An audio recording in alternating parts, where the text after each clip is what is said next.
आप सभी मित्रों को मेरा बहुत बहुत नमस्कार है। एक बार पुनः आप लोगों के समक्ष पेश हूँ एक नए कविता पाठ के लिए। आज जिस लेखक की हम बात करने जा रहे हैं वह किसी परिचय के मोहताज नहीं हैं। आप सभी भली भांति उन्हें जानते हैं।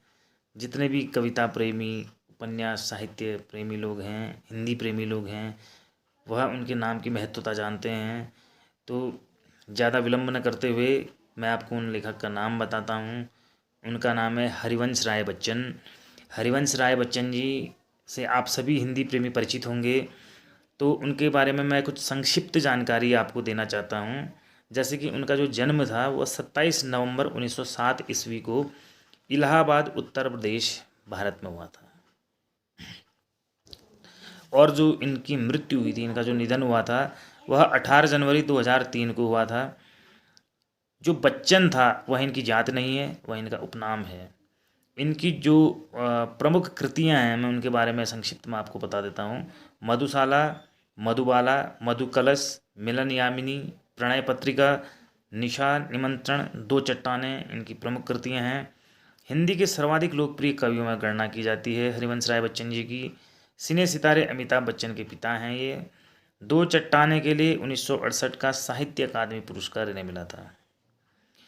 तो हरिवंश राय बच्चन जी के बारे में मैं आपको बता रहा हूँ। जो इनका वास्तविक नाम था, जैसा कि मैंने आपको पहले बताया कि बच्चन इनका उपनाम था, तो जो इनका वास्तविक नाम था वह था हरिवंश श्रीवास्तव। तो आप जान गए होंगे। आज तक काफ़ी लोगों को पता नहीं होगा कि बच्चन इनकी जाति है या क्या था। तो मैं आपको बता दूं कि बच्चन इनका उपनाम था और श्रीवास्तव इनकी जाति थी। तो इनका नाम था हरिवंश श्रीवास्तव।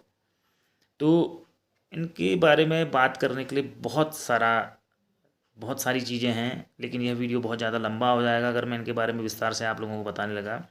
तो फिलहाल हम अपना जो मुख्य उद्देश्य है कविता पाठ का उस पर आते हैं। और आज इनके बारे में, अब आगामी जो हमारा पूरा सत्र चलेगा वो इन्हीं की कविताओं का चलेगा। तो आगे वो धीरे धीरे इनके बारे में और भी जानकारियाँ मैं आपको देता रहूँगा। तो आज जो कविता पाठ मैं यहाँ आप लोगों के समक्ष कर रहा हूँ, मैं उसके बारे में बात करता हूँ और उसकी कविता पाठ को आप सुनाता हूँ। तो आज जो कविता पाठ मैं यहाँ पर करने जा रहा हूँ उसका नाम है कोई पार नदी के गाता। तो बहुत सारे लोगों को नाम सुन कर के ही कविता का एहसास हो गया होगा। तो आप लोग बताइए कि कविता आप लोगों ने ये सुनी है या नहीं सुनी है, और सुनी है तो किस कक्षा में सुनी है या पढ़ी है, और क्या आप लोगों को यह पता था कि हरिवंश राय बच्चन उनका नाम उपनाम नहीं उनकी जाति है। तो ये चीज़ें आप मेरे को कमेंट में बता सकते हैं। तो मैं आगे का कविता पाठ शुरू करता हूँ। कोई पार नदी के गाता। भंग निशा की नीरवता कर, इस देहाती गाने का स्वर, ककड़ी के खेतों से उठकर आता जमुना पर लहराता, कोई पार नदी के गाता। होंगे भाई बंधु निकट ही, कभी सोचते होंगे यह भी, इस तट पर भी बैठा कोई, उसकी तानों से सुख पाता, कोई पार नदी के गाता। आज न जाने क्यों होता मन, सुनकर एक एकाकी गायन, सदा इसे मैं सुनता रहता, सदा इसे यह गाता जाता, कोई पार नदी के गाता।